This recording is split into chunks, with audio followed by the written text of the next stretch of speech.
Ooh, I just noticed the time. I will need to stop after this one. False and wicked knight, unhand thee the lady and yield thee unto me for judgment. It was Nazir's idea. He told me he enjoyed sneaking out of the palace grounds as a child to attend the low-end theatrical shows in the capital entertainment district. No? Put a bit of heart into it, my dear Valkii, won't you? In fact, for about a year or so, it was his dream to become an actor when he grew up. One day, he unwisely confided to the Lord Regent this dream and the reason why he had it.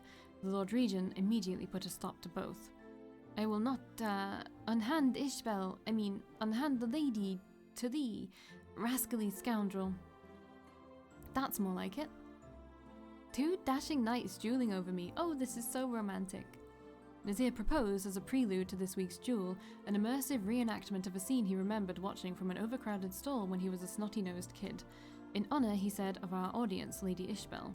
I couldn't see the harm in that, so I obliged him. For the honour of the lady, I will have thee stay and joust with me, villain knight. Ishbel claps her hands in sheer excitement and delight. Nazir sweeps a grand bow in her direction. To humour both, I heroically hold down a sigh of exasperation. So, shall we start? Villain knight, thy reckoning has come. Nazir points a finger at me dramatically. Tendrils of flame coil down his arm to burst out from his finger in a single fiery bolt. What an aggressive opening. I counter by calling upon a stream of water from the fountain and directing it against Nazir's fire.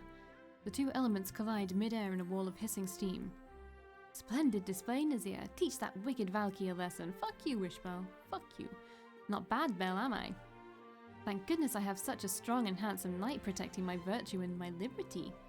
Ishbel gives Nazir her most adoring doe-eyed look, then turns to me. Your turn, Valkii. Give Nazir a dozen of the best trousers down. Show him what for. Belle, I'm the brave knight rescuing from that bestial ogre. Who's a bestial ogre? Whose side are you on anyhow, Belle? Both! Either. Neither. I'm a damsel quite happy to be in distress as long as a good show is put on for her. Bestial ogre commencing the attack. I throw a fistful of light at Nazir, hoping to blind him, but because of my warning, he is prepared for it and ducks with time to spare. Blast! Thy fate is upon thee, debauched knave. A wind blows through the garden and picks up in strength until grass and flower tremble under its rampant ferocity. Oh, marvellous! Ishbel looks like she is having the time of her life. Unfortunately, unlike her, this practice duel with Nazir is more than mere entertainment for me. Concentrate your attack. What?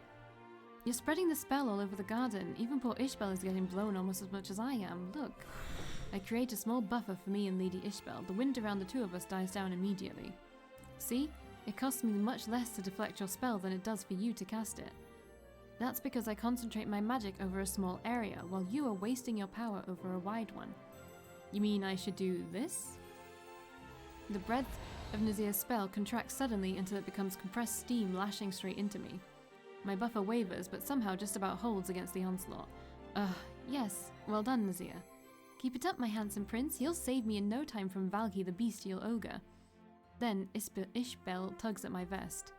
Don't give up, Valkii. Don't let that rascally scoundrel over there take me away. I'll do my best, Ishbel. Hey. Taking advantage of his distraction, I roll aside and let the buffer drop. Nazir's stream of air rips into the empty space where I just stood, harmlessly uprooting a rosebush or 2 and whisking half a dozen apples to splatter over the pavilion. Not too narrow, the magical force may be stronger, but the spell also becomes easier to dodge, or even miss its target entirely. I'll bear that in mind, bestial ogre. Rascally scoundrel. My 2 shining knights. Our match goes on for another half an hour.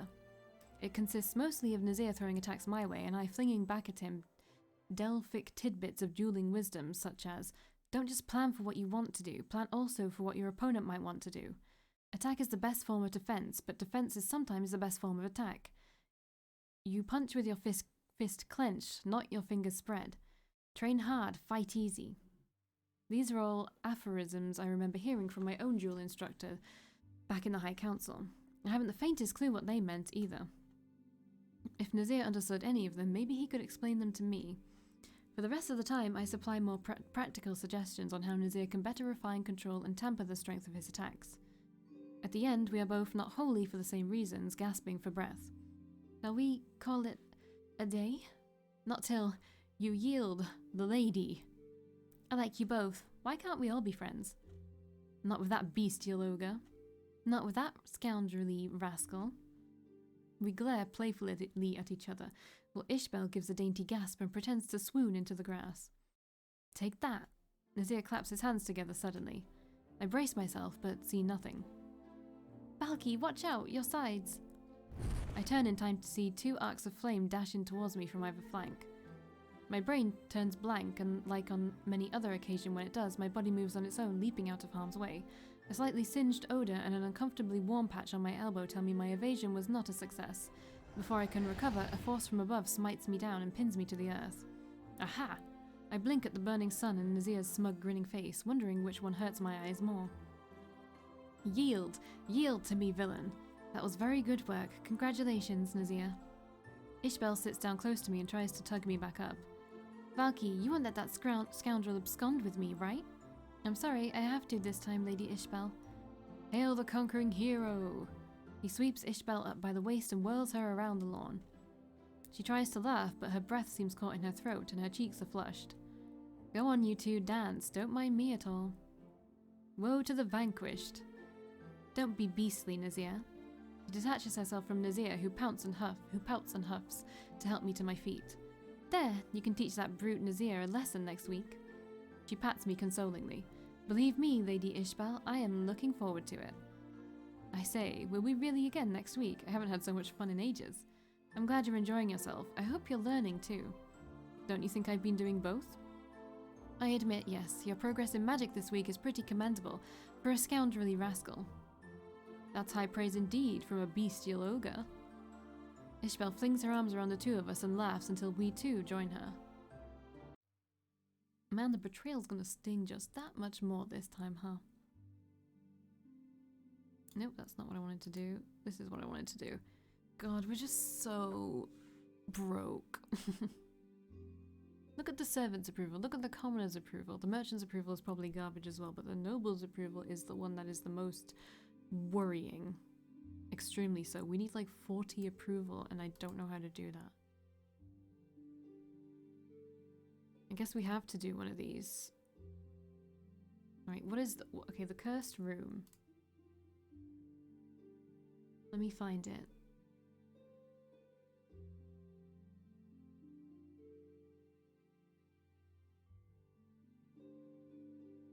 You need 20 beauty.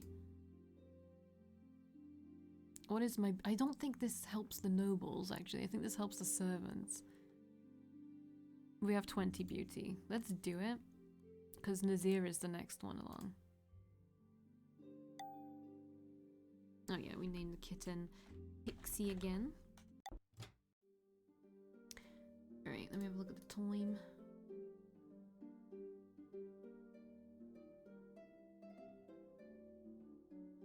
Okay, Valkii! Lady Ishbel, thank you for the invitation. Oh, it's this again, but we've already done it, yeah. Maybe she calls us Valkii because we know each other this time. Knowledge brings people together. It isn't my place to decide. Don't you think it's strange that no one ever considers Prince Nazir when talking about heirs? The statement comes out of nowhere, so much so that I'm stunned into silence. Lady Ishbel, however, doesn't seem to notice. He cares about the common people and is the most well-liked of the princes because of it. Yes, but he doesn't want to be king. And he's made it very clear, too. So, maybe he's the most suitable candidate because he doesn't want power in the first place. I stare at her, surprised at her bluntness and at how true her words are. Before I can respond, Lady Ishbel changes the topic, and she goes the fuck away. Okie dokie. We didn't get the nobles up. So what the fuck is the point? A royal pet. We need preserved milk. Fuck, we can't do that one either. And we definitely didn't do the birthday one. Because I didn't make the thing. It's so annoying that you need so much money, and I cannot use 150, I think it is. Oops, no. Yeah, okay, no, it's 200 to do that one, so we can't do that. So we need to do this. I will be back after the pause. Okay, a cup of tea in my hand, my notes and stationery tidied away. I lounge in lazy ease, waiting for Nazir to barge into my study. Stomp, stomp, stomp, comes the sound of the boots thumping up the staircase. The door bursts open. Valkii! Charming weather today, isn't it? Eh? Nazir stares at me in blank confusion, the wind taken out of the sail of his usual greeting. A marvellous morning, I declare. Would you by any chance care for a spot of tea? And have a seat, won't you? Don't mind if I do. Grinning, Nazir takes his seat across my study table. He leans forward and accepts the teacup I offer him. Not interrupting, am I? As a matter of fact, no. I finished my report to the council a couple of days ago. Efficient of you, managing your paperwork so well. My superiors of the council appreciate these little courtesies. Punctuality, meeting deadlines. You do take this high council business of yours rather seriously, don't you? It's my place in the world. And the place where all Rosencrews belong. This conversation seems strange and out of place in my comfortable quarters in the palace, and divert my thoughts. To what do I owe the pleasure of this visit? My dear Valkii, I've been thinking. You astonish me. Instead of continuing, Nazir falls silent and looks pensive, but in a contented sort of way. Is one permitted to inquire where your highness's elevated thoughts have led? Permission granted. Well? It takes him another few heartbeats to reply. You know, Valkii, all this... Yes? All this is quite pleasant, isn't it? I beg your pardon? Pleasant, happy, nice. Us sipping here at 10 o'clock in the morning, hiding from those slave drivers, Harris and Raphael, sparring afterwards in the garden, sitting in the classroom daydreaming while you drone on and on about something or another. I'll pretend I didn't hear that last part. Sneaking out of the palace grounds once in a blue moon to serve drinks at the White Hart. I still can't believe I let you rope me into that one. I've always... You won't believe me and you'll laugh, but I've always been a little, well, lonely here. Apart from Belle, and she isn't around nearly as often as I'd like her to, there is no one else I can rope into things you want to do. Yes. You don't know how happy I am because you're here, Valkii. My life before you came into it was like one of those passageways in a palace lit by torches in the night, sunk in darkness. Then we became friends, and that passageway is suddenly flooded with sunlight. I have always thought that I wasn't good at anything, but you proved to me that even that is not true, that I can become stronger and protect others with my magic. A sinking feeling weighs down my heart. And I was also thinking, won't it be nice if we can continue this way? After Seren becomes king, I mean. I smiled gently. I come and go at the council's pleasure, Nazir. Come often then, or don't go at all. I don't have the heart to tell him I had already made travel arrangements to return to the High Council the day after Seren's coronation ceremony. Instead, I repeat evasively and like a coward. At the council's pleasure. Won't it please the council to let you stay here with me? With us, I mean. All of us in Eskia. I hope it will. It's not impossible. I reply perfectly truthfully, before Nazir presses me further and induces me to say something too far from or too close to the truth for my liking. I should distract him by turning our conversation to a less sensitive topic. Okay. Wait, I should definitely save. Praise or tease? Oh, we're at full. What happens if I praise him? He likes it, whatever. But I've already taught you everything I can teach. Then why do I feel like I don't know very much? That's because you never pay attention. I smiled to take the sting off my words. In all seriousness, Nazir, I have rarely seen anyone improve as rapidly as you did over the last few weeks. Did I really? Of course. And in just about everything, your studies, your mastery of magic, even your combat technique. You know, Nazir, you can do very well in many things if only you would put your back into it. Nonsense. I am the silly, bumbling, good-for-nothing prince who can barely tie his shoelaces after getting out of bed without triggering a diplomatic crisis. The more seriously I treat something, the bigger is the catastrophe I cause with it. We were all new to our duties once, Nazir, but we can all learn. Nazir frowns as though he is pondering seriously over what I had said. A thought strikes him and his brows clear. That's not what Raphael and Harris would say. Oh? Have I told you the time I dozed off while filling up the forms? I accidentally mistook the bakery requisition document for a request to arrest a suspected bandit. I don't believe you told me about that one. You should have seen the expression on the poor chef's face when Sergeant Pickering led half a dozen heavily armed guardsmen to grill him on every single movement he made the past week. Nazir launches into another one of his amusing and highly discreditable anecdotes. The ones that almost invariably ends with him sorting things out and putting everyone back in good humor by buying them a round of drinks at the White Hart. Knock knock. It's real? Oh, right, yeah. Okay. Anything else? We got the merchant's approval, but the noble's approval is just turning out to not be good. I don't know how to make it go up. I could make the preserved milk and do it that way. What does the guide tell me what it gives me? It does not. Which is doo-doo.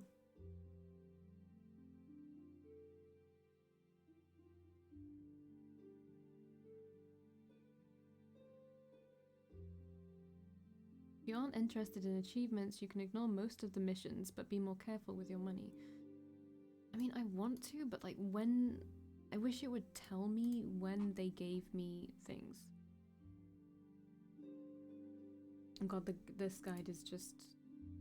There's just a lot. There's a lot going on there. Oh, I still have this. I wonder why.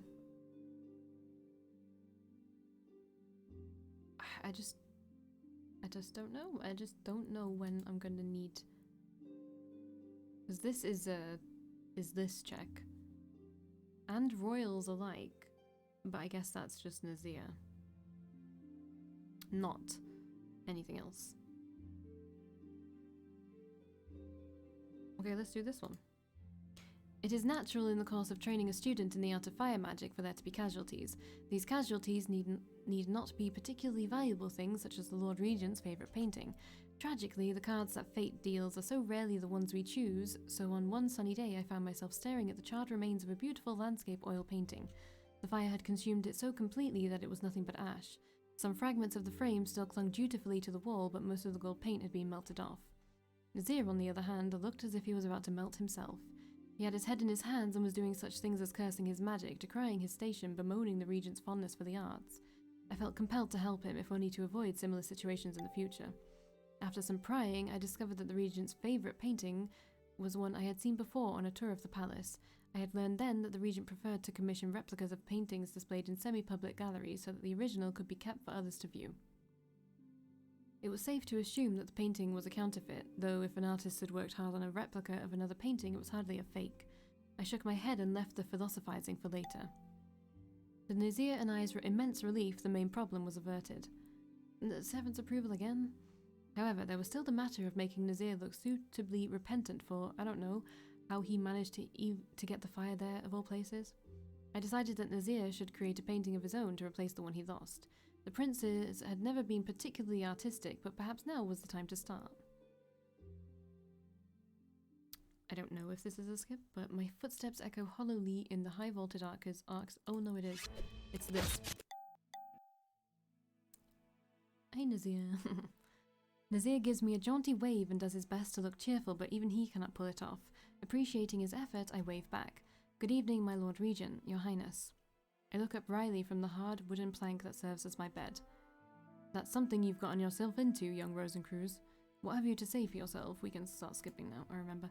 My gaze flies to Nazir, who simply shrugs as if to say, I have no idea how this came to be either. If anything, shouldn't they at least pick the prince I have spent the most time with? So the rumors are still as if wrong, basically, this time. To help your lover, you murdered Lady Gabrielle. That's just baseless gossip, isn't it? When can I skip? There we go. We need more than that statement if we want to win over a nation of Moranians baying for our blood. The escort, eh? Uncle and I will dig out the dirt on him in no time. That settles it. Of course, you have pulled me out of enough troubles for me to return the favour. The Lord Regent furrows his brows. I look reluctantly at Nazir, who likely hasn't yet the faintest clue who I am suspecting. Will he hate me if I say that? We are max still. He doesn't. Okay. I am uneasy about the good faith of House Udes. House Udes? Huh? Why them? They have always served us very well. Of course, and I don't mean to imply otherwise. However, back then in the room, blah blah blah. I stare resolutely at the ground, unable to meet Nazir's eyes. When we first met, her speech carried an accent of southern Marin. She hasn't been using it for a while now, yet the voice who called me murderer tonight sounded like her. Additionally, she was the one who to invite me. Yeah. An uncomfortable silence haunts the cell. Very well, we shall look into it. Belle, are you sure? I nod firmly but regretfully, fighting the urge to look away from his hurt gaze. Do you trust me, Nazir? I trust you more than any person in the world, Valkii. You know that, but... We both fall silent, unsure how to continue this topic. Now, if there is nothing else... Nazir brightens at the mere mention of Marigold's name. Perfect, she'll love it. Besides, Nazir, his uncle, heaves a long-suffering sigh. Yes, she will love it. You two won't get out of hand, will you? Us two, uncle? What have I, a prince, to do with Marigold, a mere servant in the palace, besides being her favourite partner in crime? Yes, besides that. Well, I suppose this is no time for half measures, but for the sake of my peace of mind, tell me what you and Marigold intend to do. Worry not, uncle, it will be a secret, but it will be highly effective and highly entertaining. Nazir's eyes glitter as he rubs his hands, as one planning great good deeds. The Lord Regent sighs again, but forbode from commenting. Now, if that's settled, yes, sorry, I just couldn't. The Lord Regent stands up once again. Take care, my lord, I must not keep you any longer. Seren and Aurelia stand dignified as statues, back straight, chin tilted slightly upward, hands lightly at rest on the arms of the chair, right foot front and forward of the left. They look every inch their status, gracing the highest court of the land. Nazir, however, is transparently unhappy, hurt and bewildered. His gaze is drawn, almost against his will, to Lady Ishbel, only to flick away instantly, as though the sight of her pains him more than he can bear. Is he going to be okay?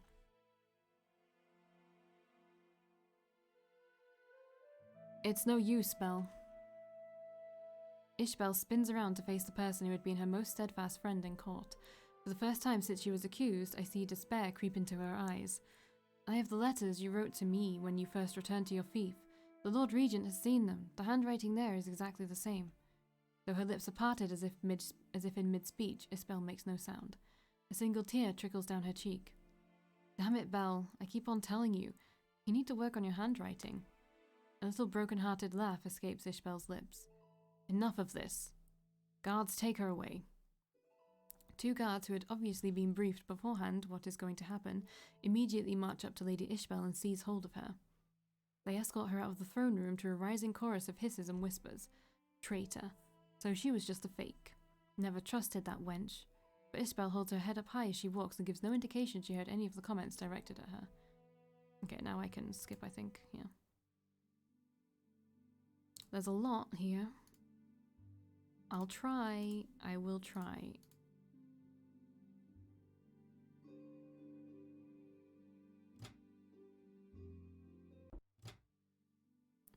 I frown, thinking of Nazir. Though he is still attending his lessons as usual, he has been unusually quiet. He is upset to have been betrayed by someone whom he had always regarded as his closest friend. That is natural. What is not natural is his perpetual expression of pained bewilderment he wears. He looks hurt, unable to understand why he had been punished, and sorry for he knows not what. Even though I haven't spent so much time with Ishbel, I would be lying if I said she didn't intrigue me at one point. She was so different from the other nobles. I think we can do this, yeah. Let's see if she has anything different to say. Okay. I think of the times Ishbel had spent with Nazir on almsgiving and wonder if her kindness and her charity really could have been all a lie. Not even Nazir's? Ishbel falls silent. Sadness steals over her features, softening them, making them almost resemble the girl she once was. Alright, bye. How much moolah do I have? Alright. Oh, God. So expensive. God, so expensive. I would say this one is more pressing. And cheap. I can't do the other one, but we are good. We are good for now. I think I have to get up my stats. I'm not going to try and care too much about that, alright? Not many people will be mourning the death of a murderer and a known traitor to the realm, alright? Except one exception that immediately leaps to my mind, however, worries me. Nazir should probably have heard of Ishbel's death by now, and I am worried how he will take the news. Bidding the guard a quick farewell, I make my way to Nazir's bedchamber. only to find the door of his suite shut and 2 royal guardsmen standing at attention by either side. "Good morning, gentlemen. I wish to see Prince Nazir on a personal matter." Prince doesn't want to see his royal tutor or anyone else for that matter. "I must ask you to leave, but I need to..." "I'm sorry, but we serve the prince's needs, and one of his needs is not seeing anyone, even you." I sigh and retrace my steps away from Nazir's suite. For now, there is nothing I can do for Nazir but leave him alone to his grief. Damn, didn't even want to see us. That is sad. I need to get to my stat checks again. Alright, we don't have anything for a little while. But getting up my intelligence would be a very good idea. 553, yay. Lady Rosencruz, Lady Rosencruz. Why do I feel like this is a skip? Okay, it's not. The tearful face of a palace maid hovers blurrily above me. "Oh, please, Prince Nazir is in great pain and he calls for you." Who?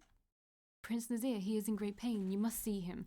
The maid's words begin to penetrate the thick cotton of sleep that swaddle my brains. "Nazir, he wants to see me. Now, in the middle of the night, and he is ill. I'm not a doctor." "Oh, the prince calls for you by name and won't let anyone in his room. It's because he's upset. Ishbel." "No, it's worse. Prince Nazir is in agony, terrible agony, and he will not suffer anyone near him but you." "Why in the world?" "He says it's urgent, and he is badly ill and suffering. He says it could be magic." I am immediately up and about, rummaging for my uniform. "Wait outside." "Please hurry, Lady Rosencruz."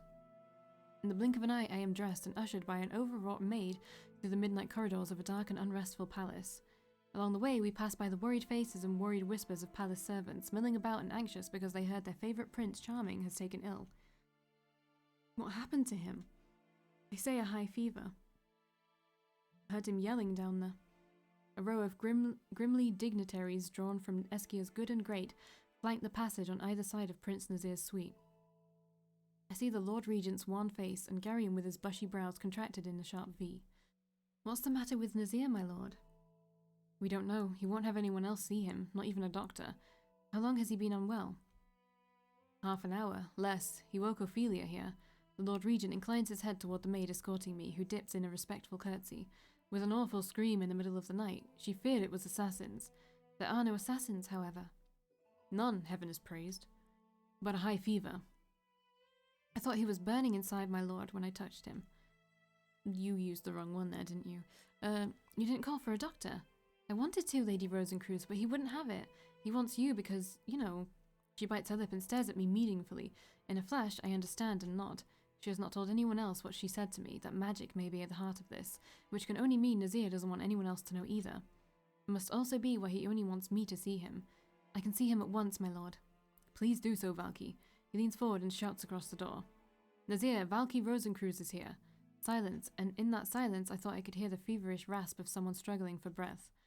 "So far he's always told everyone else to go away. I suppose that means you can enter." "Understood. I'm coming in, Nazir." I push open the door and step into his suite. This is the first time I have been inside Nazir's bedchamber.